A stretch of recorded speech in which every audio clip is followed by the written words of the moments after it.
পঞ্চম শ্রেণীর সুপ্রিয় শিক্ষার্থীবৃন্দ, আসসালামু আলাইকুম। বাংলা ক্লাসে স্বাগত জানাচ্ছি Ayesha Begum, rotary school and college. প্রিয় শিক্ষার্থীবৃন্দ, বাংলা বই মানে খুব আনন্দদায়ক একটি বই। তোমাদের কাছে নিশ্চয়ই আমার বাংলা বইটি খুব প্রিয়। সুন্দর সুন্দর গল্প, কবিতা, ভীষণ মজার। আমি কিন্তু তোমাদের বইটা পড়ে খুব মজা পাচ্ছি। তোমরাও আশা করে পাচ্ছ। শুধু মজা কি, আমরা তো অনেক কিছু শিখতে পারছি।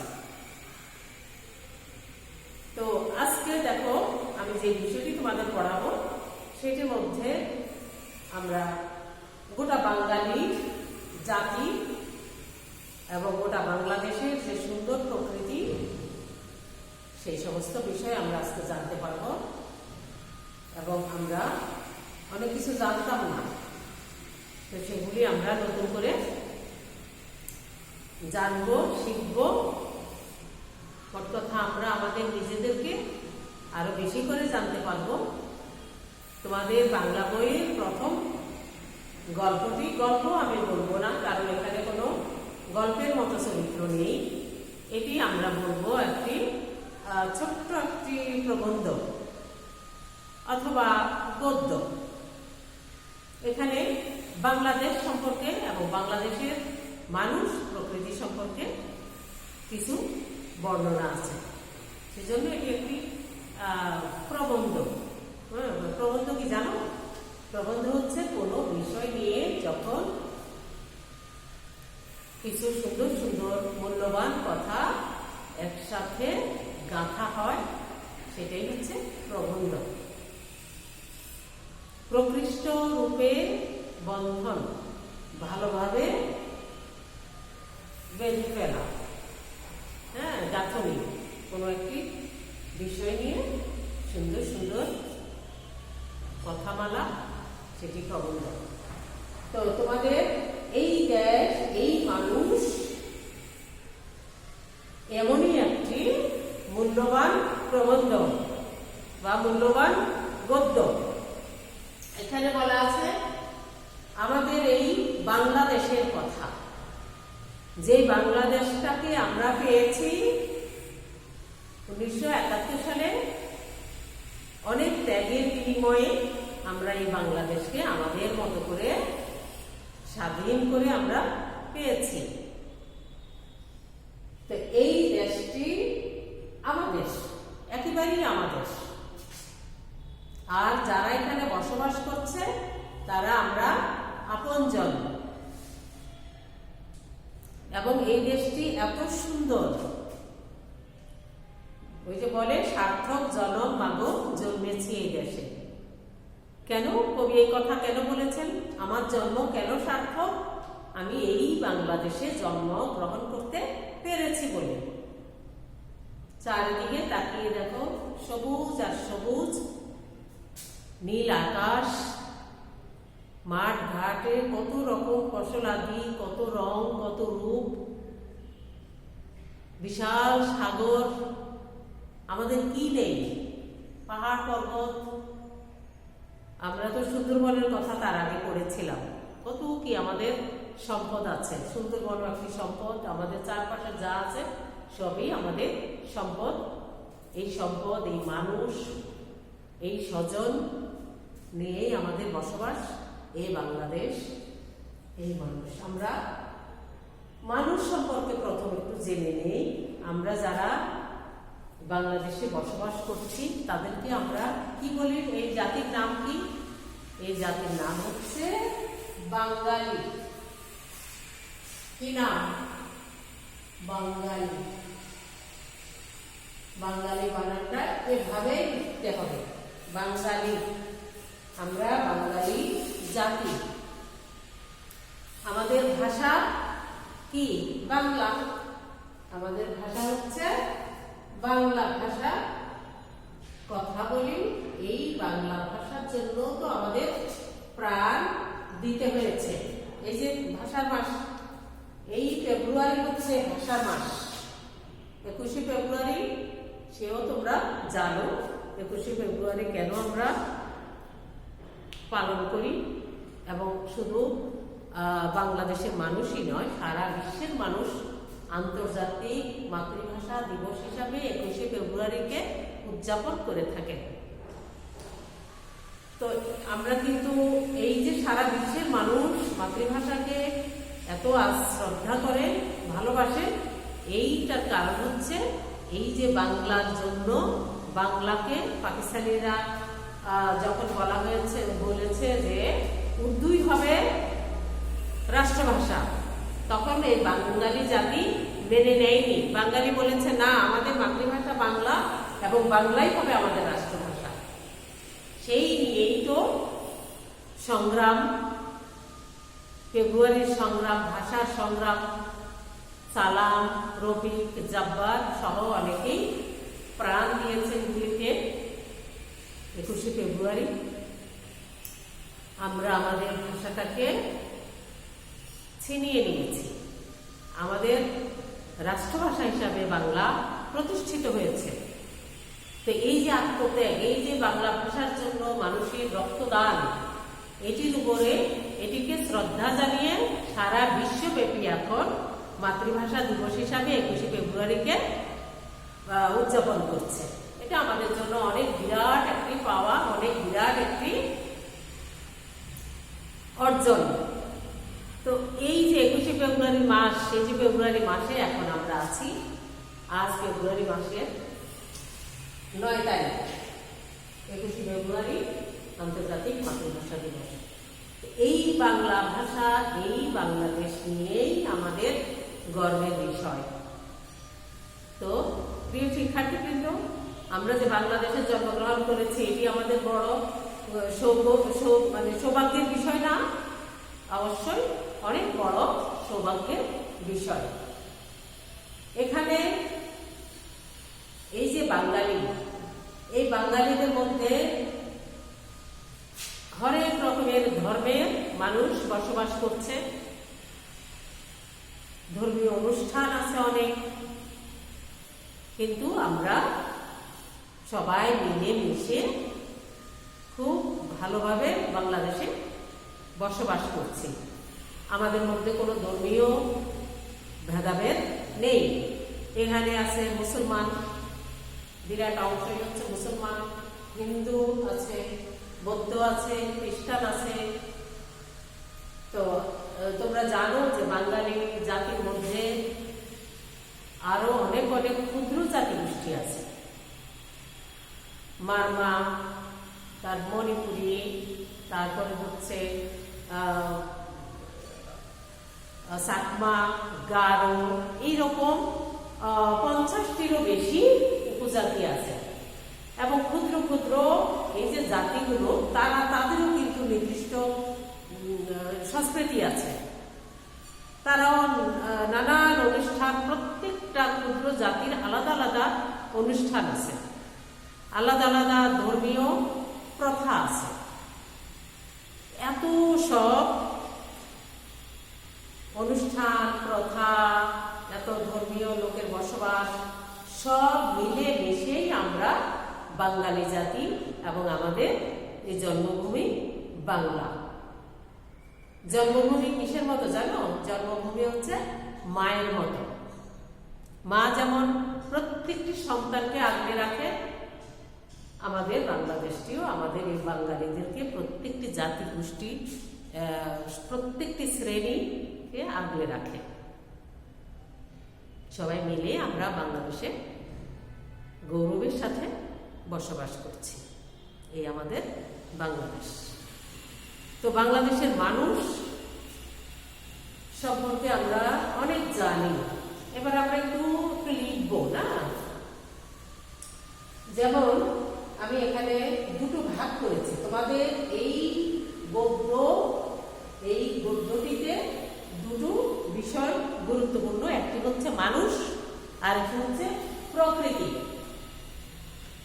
মানুষের মধ্যে আছে জাতি, সব মিলে বাঙালি জাতি, কিন্তু আবার ধর্মের ভিত্তিতে কিছু জাতি আছে, কিছু নাম আছে, তারপরে ওই ক্ষুদ্র জাতি গোষ্ঠী আছে অনেকগুলো।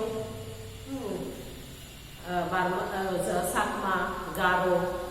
তো এইরকম তোমাদের বইতে যতগুলো আছে এবং যতগুলি তুমি আরো জানো, আমি তো বলেছি 50টিরও বেশি আছে ক্ষুদ্র জাতিগুলি, সেগুলি কি করবে, এই জাতিগুলিকে তুমি এখানে নামগুলা লিখবে। হ্যাঁ,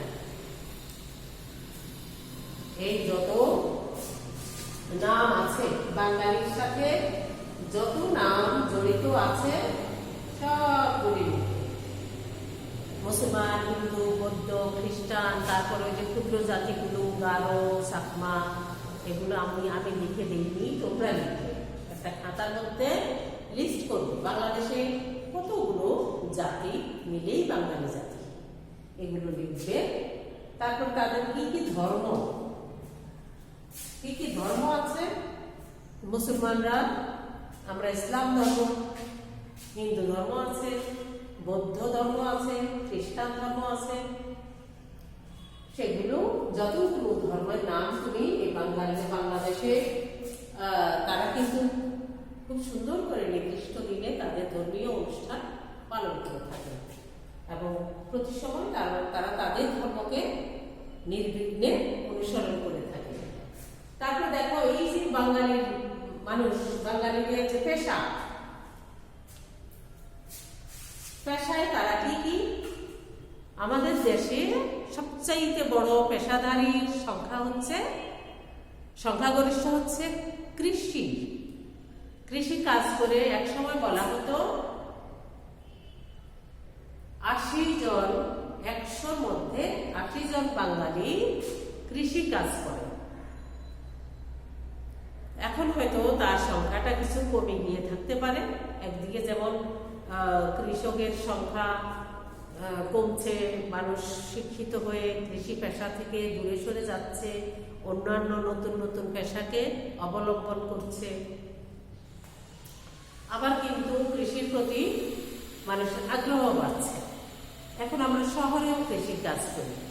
আমার বাড়ির ছাদে আমি কি করি, গাছ লাগাই, ফসল উৎপাদন করি, ফলের গাছ লাগাই, ফুলের গাছ লাগাই, এটিও তো কৃষি। তাইলে কৃষি কমছে আবার বাড়ছে, আমরা বলবো এক কথায় বাড়ছে। তো কৃষি একটি পেশা। তুমি দেখো তো আর কি পেশা আছে, যারা নদীতে মাছ ধরে, পুকুরে মাছ ধরে, মাছ বিক্রি করে, তাদেরকে কি বলে, জেলে। আবার এই যে তুমি সুন্দর সুন্দর কাপড় পরছ, কারা বানায় এই কাপড়, কারা বানায়, তাঁতি। তো এইরকম অসংখ্য পেশা শহরের বুকে দেখো, কেউ রিক্সা চালায়, কেউ গাড়ি চালায়, কলকারখানা আছে, কলকারখানায় শ্রমিক আছে, বাড়ি নির্মাণ করছে শ্রমিক আছে, ইঞ্জিনিয়ার আছে, নানান রকমের চাকরিজীবী, অনেক পেশা। আমরা যারা তোমাদের পড়াচ্ছি তাদেরকে কি বলে, শিক্ষক। এই শিক্ষকতাও একটি সেবামূলক পেশা। ডাক্তার সেবামূলক পেশা। তো এরকম অসংখ্য পেশা আছে। দেখি তুমি কয়টি পেশা নাম লিখতে পারো। তাহলে কি করবে, এখানে পেশা উল্লেখ করবে, কত ধরনের পেশার নাম তুমি বলতে পারো। এরপর কি, অনুষ্ঠান। আমি বলেছি যে বিভিন্ন ধর্মীয় লোক আমরা সহাবস্থান করি, আমরা মিলেমিশে থাকি, আত্মীয় বন্ধু হিসেবে আমরা বসবাস করি। এই যে আমরা ঈদ, আমাদেরও দুটো ঈদ আছে, ঈদুল ফিতর, ঈদুল আজহা। বুদ্ধরা কি করে, বুদ্ধ পূর্ণিমা করে। খ্রিস্টানরা কি করে, বড়দিন বা ইস্টার সানডে করে। তারপরে আমরা কি করি, নববর্ষ করি, আমরা 21শে ফেব্রুয়ারি করি, আমরা 16ই ডিসেম্বর করি, আমরা আরো কত কত অনুষ্ঠান করি, ধর্মীয় এবং সামাজিক অনুষ্ঠান।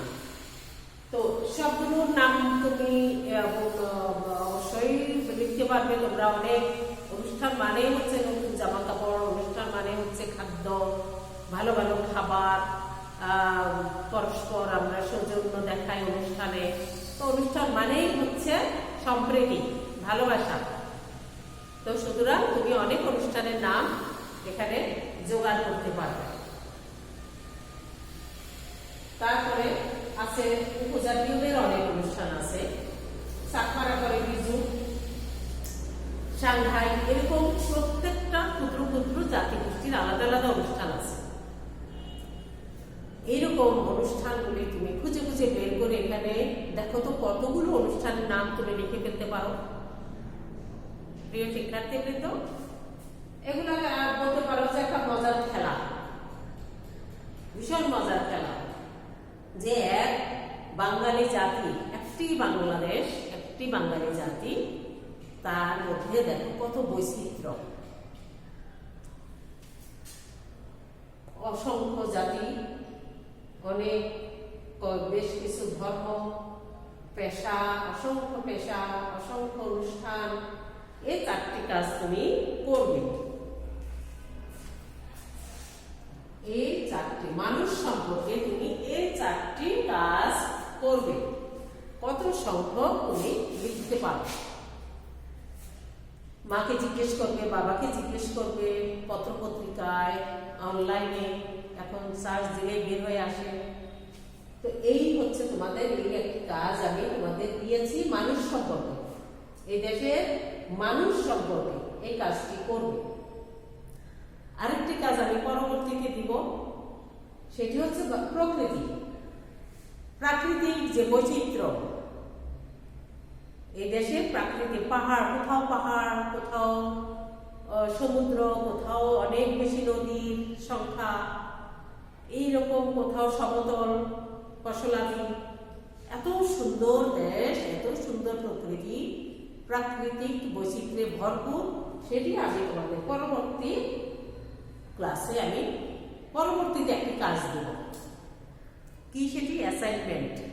আপাতত প্রথম কাজটি হচ্ছে মানুষের উপরে একটি অ্যাসাইনমেন্ট, বাংলাদেশের মানুষের উপরে তুমি এই অ্যাসাইনমেন্টটি করবে। এটাকে অ্যাসাইনমেন্ট হিসেবে আমি নেব। এই জাতির সম্পর্কে এই নোটগুলো করবে, চারটি বিষয়, জাতি, কতগুলো জাতি আছে, ধর্ম, পেশা, অনুষ্ঠান। এই কাজটি কি থাকবে? হোমওয়ার্ক বা অ্যাসাইনমেন্ট হিসাবে আমি দেব। আরেকটি মজার জিনিস, শব্দ নিয়ে একটু কাজ করি আমরা আজকে। বিপরীত শব্দ, বিপরীত শব্দ খুব মজার।